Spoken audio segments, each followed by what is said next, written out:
Hello and welcome to another Looney Tunes review video. If you are new to the channel, make sure you subscribe to follow my journey to review all 1000 classic Looney Tunes shorts and give this video a like as well. So this is a review for The Hep Cat, released in 1942. It's the 383rd in the series and it's directed by Bob Clampett. You can find this short on the Looney Tunes Golden Collection Volume 2 DVD set and on the Looney Tunes Platinum Collection Volume 3 Blu-ray set. You can't find this on YouTube. It is a copyrighted cartoon and it'll just get blocked if you try to upload it. So in case you haven't seen this one, it's about a hep cat and how he sees himself, I guess, as a ladies' man, but a dog named Rosebud is out to get him. Not really much to a way of story, but that's okay. This one's filled with wonderful, wonderful gags and we'll get into that. So first up, you're going to see a re-edit of the original audio commentary I did before I had to take that down, and then you'll hear some new thoughts from me. So without further ado, let's get into it. And with me today are my good friends Austin Kelly and Blue Genocide. So hi guys. Yeah, the reason Austin isn't saying anything is he's actually in the cartoon. He's the cat. No, you, of course. You know, so great, including the cat with the high heels for some reason. Oh, yeah, I was about to point that out. That's such a nice little touch. So just a few things about this one. Now, the interesting thing about this particular short, even though it said in the beginning, it's Merry Melody's Blue Ribbon, collection thing. It's actually a Looney Tunes cartoon, and which means that this is the first Looney Tunes short in color. So the lines between the Looney Tunes and the Merry Melody series are becoming even more blurred as we see Victor mature in the mirror there. I have to throw that in. You got the cat now doing the Charles Boyer type song. I mean, he's singing Java Jive. And wow. Gotta love. So just look at that. That was a Bob and Kimpson close up there with that wolf. My God, that movement was unreal. Mm-hmm. If I just showed you that a silhouette of that without showing you it was a cartoon cat and wolf, you would have no idea that it was an animated thing. That was such lifelike movement. I'm amazed at McKimpson's skills sometimes. And you got Bob McKimpson, you got Virgil Ross, you got Rod Scribner, plus Clampett himself, plus Warren Foster. I mean, you have a killer crew right there. And according to Milton Gray, I mean, he says that from this cartoon, Bob Clampett, like his creativity and experimentation reaches his peak, and as the cartoons from here on by Clampett get really just crazier, wilder, zanier.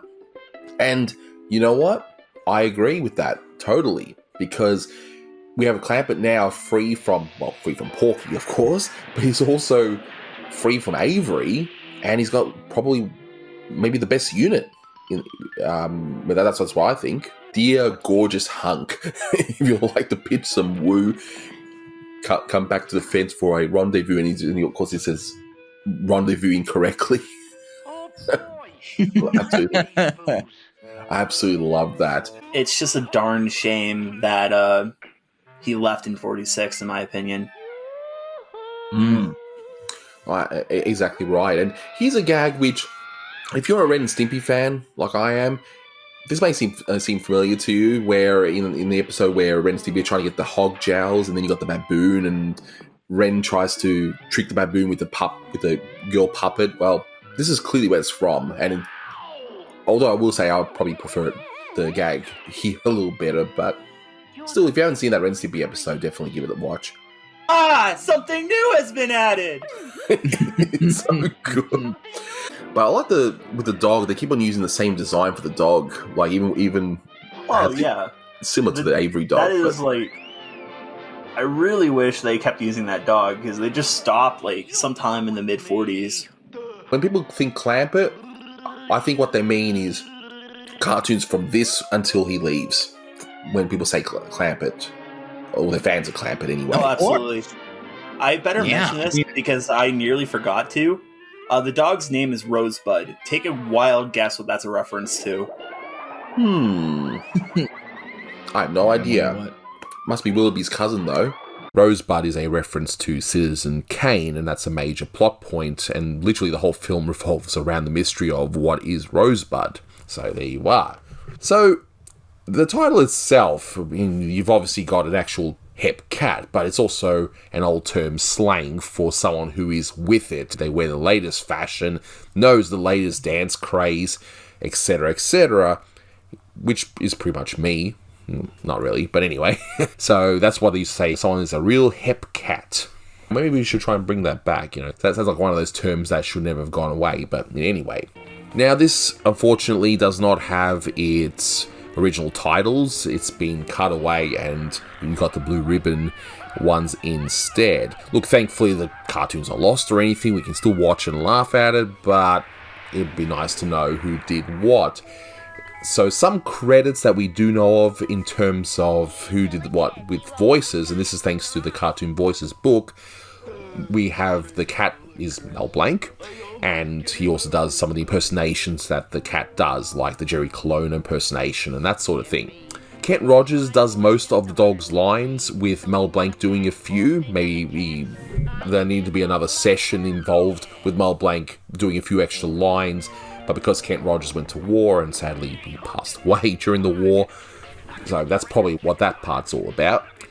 The bird is done by Sarah Berner, which is interesting because I thought it was Bea Benaderet, because the voice sounds very similar to the voice she did in the Flintstones for some of the minor characters on that show. But anyway, if it's Sarah Berner, well, I will take Keith Scott's word for it. So let's take a look at the short itself from start to finish on a few things that we missed. Now, the song with the original titles had the song The 5 O'Clock Whistle. So when the short starts,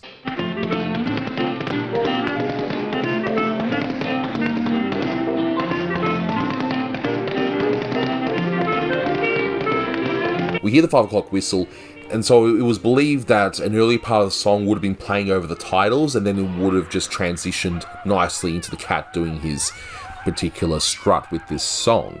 Now, the timing of the first chase sequence is interesting, where the cat meows to the beats and the music 3 times, and then one final loud meow to the music before the dog smashes against the fence.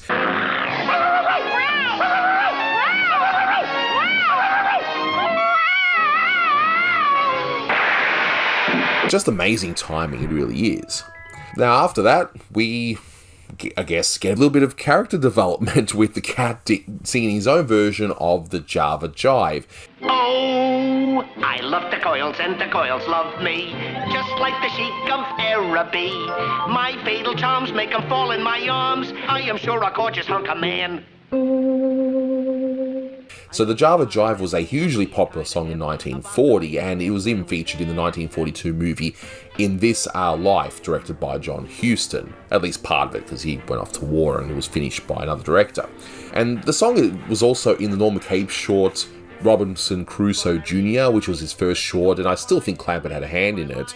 Maybe he really liked the Java Jive song, but I love the alternate lyrics here. It's absolutely great. Now, I mentioned Victor Mature, and it's an interesting choice, but I'll just elaborate a little bit further. He was basically a leading hand who started appearing in movies around this time, but he's perhaps best known for his role in Samson and Delilah later on in 1949. He was in The Robe in 1953, which is the very first CinemaScope movie, and had these wonderful chiseled looks. And he did all these movies. He then went on and off in retirement, and he's in one of my favourite cult movies, After the Fox, with Peter Sellers, where he basically plays himself as, you know, someone who's past his prime. It's a weird 60s movie, but it's definitely worth watching. Then we see the cat imitate Charles Boyer, and for those who don't know, I know I've referenced this in a few reviews already, but he was a French actor at the time, and his best known performance was of Pepe Le Morco, and that was the inspiration for Pepe Le Pew. Of course, right? And it was certainly not the first nor the last time we hear of Charles Boyer. I love you. Now you set my soul on fire. It is not just a little spark. It is a flame. A big roaring flame. I can feel it now.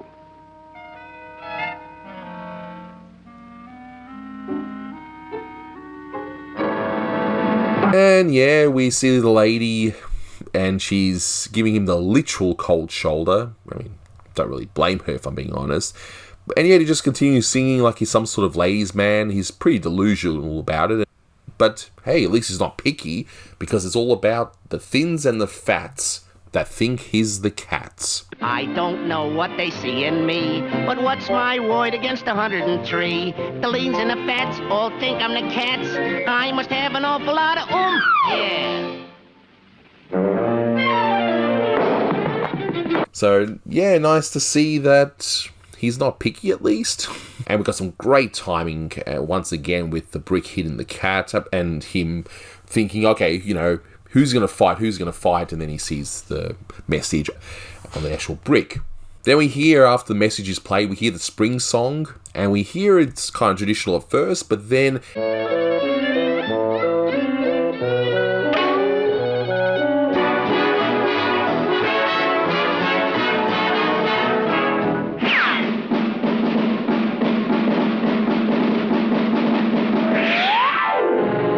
it turns into a more modern version, at least for the time, as he strolls behind the fence. And then we see some beautiful timing with the dogs march to the music.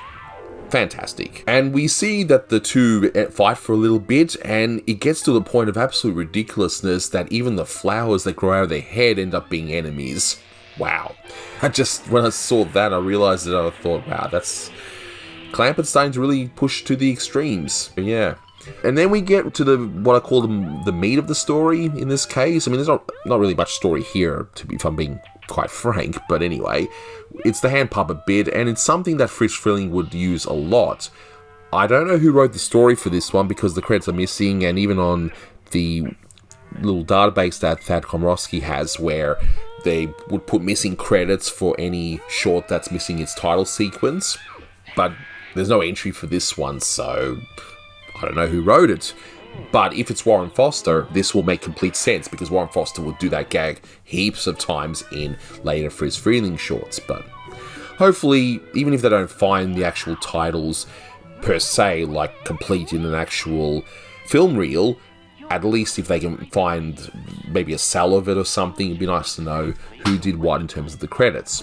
And my favourite bit would have to be the whole thing where the dog's doing the woman's voice, but then he forgets himself and he's like, duh, you, with the wrong voice, and that just kills me every single time. And that whole pause to recompose. Chef's kiss to that, of course. My goodness, that dog is some puppeteer, the way he just is able to kiss this cat, and wow, absolutely amazing. Now we hear the line, something new has been added.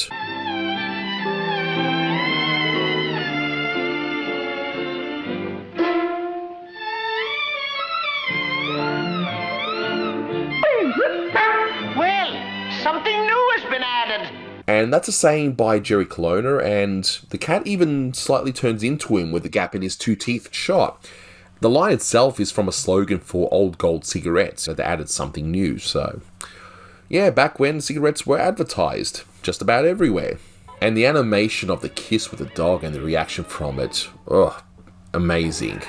And Clampett just decides, you know what, just have this cat turn into a puddle against the side of the barrel. Because why not? Why not?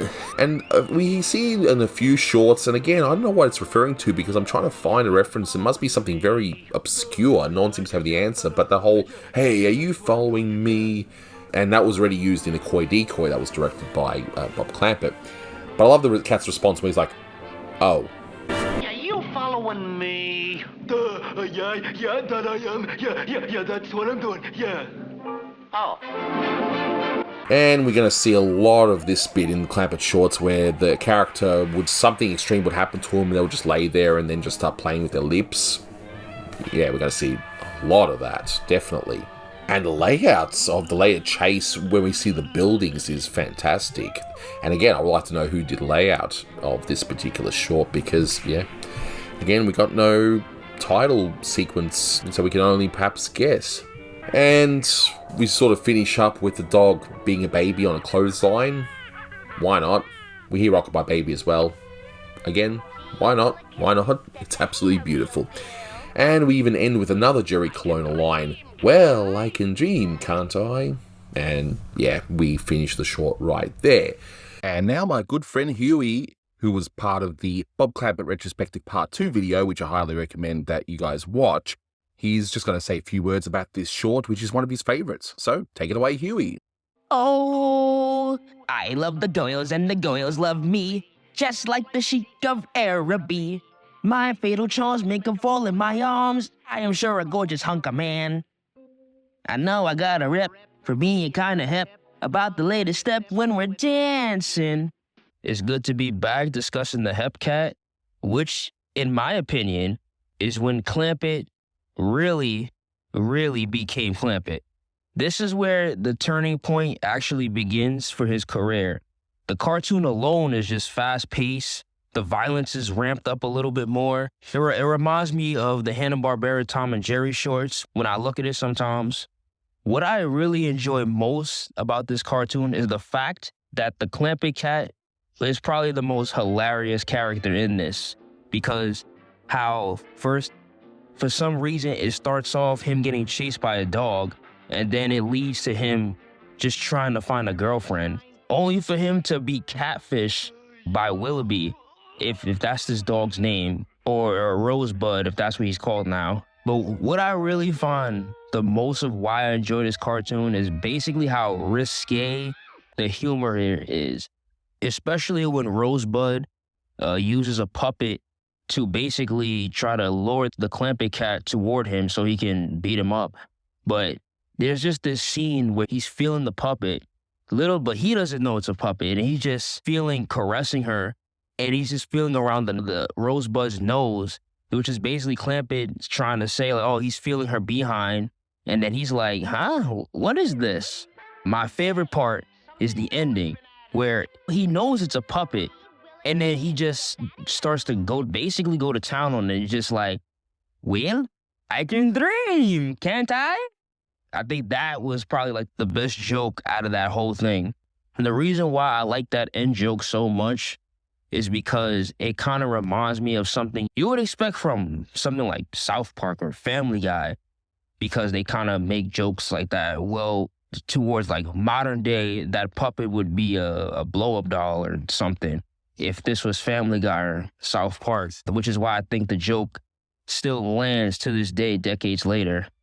But all in all, this is Clampett's absolute best, next to Tale of Two Kitties and Hair Ribbon and The Wisecracking Duck, which I think is his second best behind those two. But we'll cross those bridges when we come to it. But that's all I'm going to say for now. Thank you, Huey. And like I said, you can check out more on what he has to say, along with me, Manny, and there's a whole bunch of us on the Bob Clampett Retrospective Part 2 video. So this short, as mentioned in the commentary track, this is Clampett fully unleashed. His first few shorts with the Tex Avery unit, there was a mixture of him finishing off what Tex Avery started. He did an adaptation of the Dr. Seuss short, and he was doing odds and ends to finish off any obligations with his other units. Eating on the cuff was, I guess, an experiment, perhaps. But anyway, this is when people think Bob Clampett, they think of shorts like this, and the ones coming after this, all the way up until he leaves in 1946. Well, actually, he leaves in 1945, but his last release shorts are in 1946. But this one is fantastic. The only thing that lets it down is that there's not really much of a story, but really doesn't matter here. This is really, really funny, and it's one of Clampett's best, at least in my opinion. So this one gets a 9 out of 10. I absolutely love this one. But you let me know what you think, and would you score this one in the comments below. But that'll do it for this review. Thanks for watching, guys, and until next time, take care.